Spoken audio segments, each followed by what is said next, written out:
Paz de nosso Senhor e Salvador Jesus Cristo a todos os nossos irmãos. Quem tem o prazer de vos cumprimentar é seu irmão em Cristo, Pastor João Roberto. O motivo da minha participação é para podermos apresentar a memorização do Evangelho segundo escreveu Mateus. Muito bem?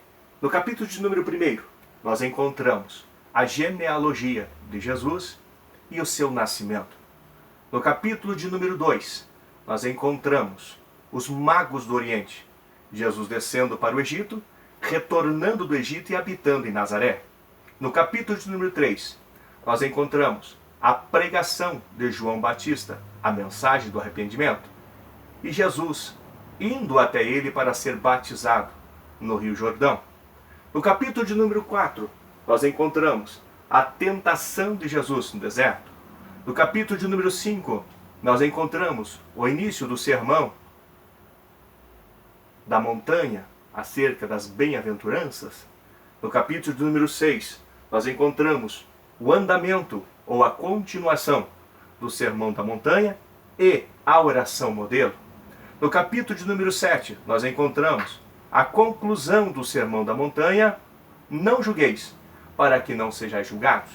No capítulo de número 8, nós encontramos Jesus descendo do monte e purificando um leproso da sua lepra. No capítulo de número 9, nós encontramos o paralítico de Cafarnaum. No capítulo de número 10, nós encontramos os 12 e a sua missão. No capítulo de número 11, nós encontramos João Batista enviando 2 de seus discípulos até o Mestre Jesus. No capítulo de número 12, nós encontramos Jesus como Senhor do sábado.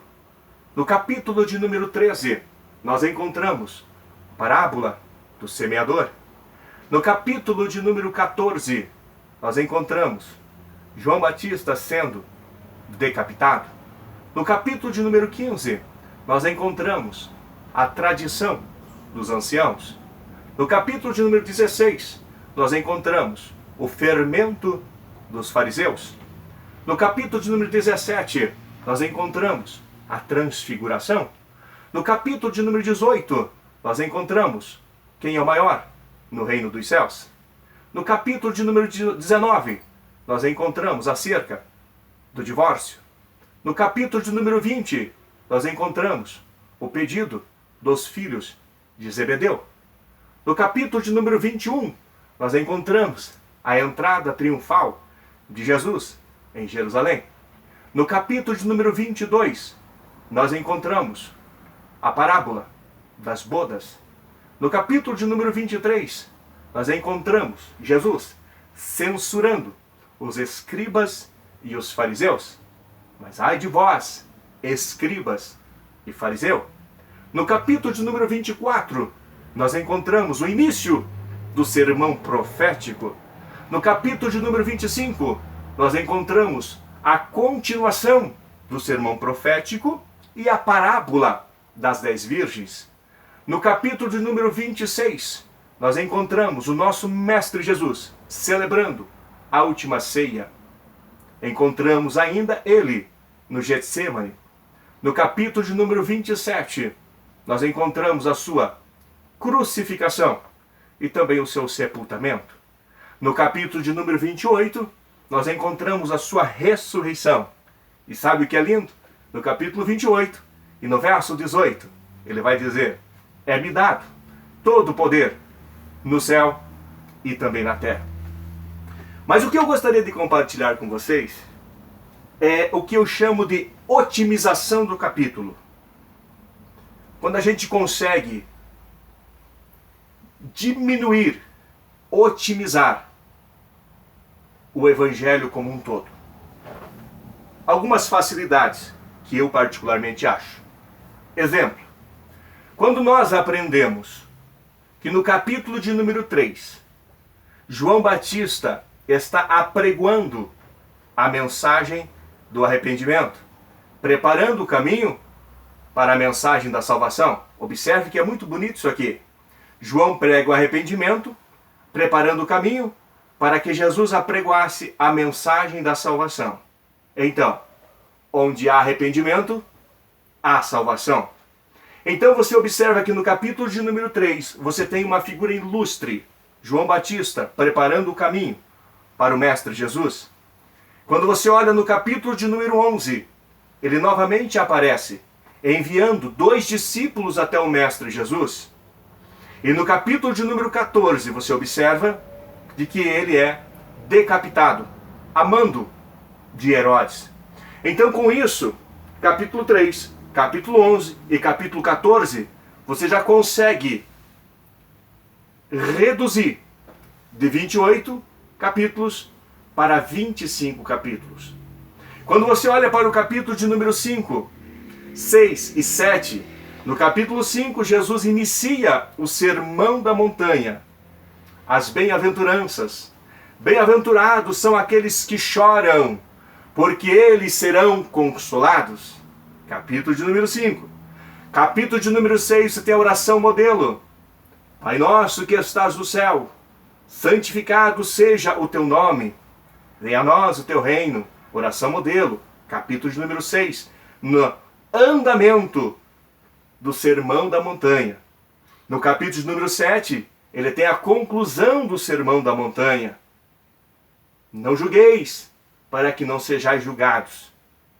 Então, capítulo 5, 6 e 7, você tem mais 3 capítulos. Ou seja, de 25 você consegue chegar para 22. Quando você olha no capítulo de número 14, você encontra João Batista sendo morto.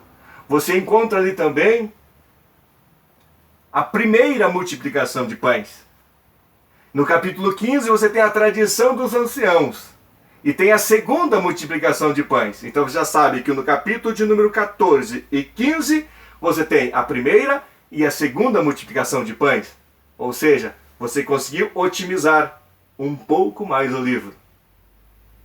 E sabe o que é interessante?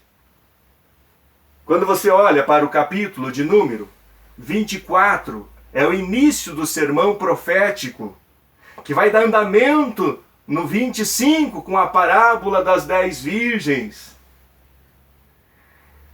São algumas coisas que a gente aprende no decorrer das leituras que faz com que você vá otimizando, que você consiga ir eliminando, indo por partes até chegar a uma boa memorização.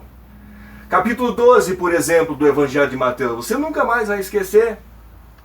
No capítulo 12, os fariseus estão pedindo um sinal para Jesus. E Jesus aprende, vocês não vão ter outro sinal, a não ser o sinal do profeta Jonas. Aí ele vai dizer assim, aqui agora está alguém que é maior do que Jonas. Aí ele vai tratar de Salomão e diz, aqui está alguém maior que Salomão. E aí quando você vê no capítulo de número 12, você encontra Jesus sendo maior que Salomão, maior que Jonas, maior que o templo e maior do que o sábado. Esse é o nosso Cristo. Queridos, o motivo da minha participação era para que de uma certa forma eu consiga ajudar vocês também nas vossas memorizações. De dizer, sigamos em frente neste propósito, para juntos podermos aprender. Pedro vai dizer na sua segunda carta, ou segunda epístola, mas antes, crescei na graça e no conhecimento. É necessário que tenhamos graça, mas que também tenhamos conhecimento. É necessário que tenhamos conhecimento, mas também tenhamos graça. Deus em Cristo Jesus abençoe a tua vida, a tua casa e a tua família. Fiquem todos na paz do Senhor Jesus.